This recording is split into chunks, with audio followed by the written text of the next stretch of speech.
નમસ્કાર. હું doctor Jahnavi Trivedi, Kayakalp Ayurveda hospital હરણીથી બોલું છું. આ એક મારા પેશન્ટ છે જેમને ગેસનો બહુ પ્રોબ્લેમ હતો અને કાંઈ પણ ખાય તો ગેસ થઈ જતો હતો. એના કારણે એમને પડખામાં પણ દુખાવો રહ્યા કરતો હતો, કબજિયાતનો પ્રોબ્લેમ હતો.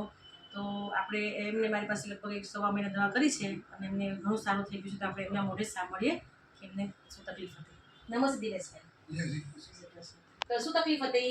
મને ગેસનો ટ્રબલ હતો અને એના લીધે કમરમાં દુખાવો રહેતો હતો. જે આપસની દવાથી મને સારું થયું છે અને 100% આપણે કેટલા 1 મહિના 1.5 મહિના દવા કરી હતી? 1 મહિનો રેગ્યુલર દવા લીધી છે અને સારું છે, ઘણું સારું છે.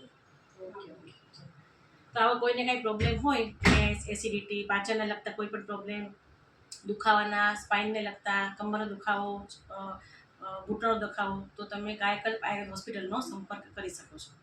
જય ધન્વંતરી. જય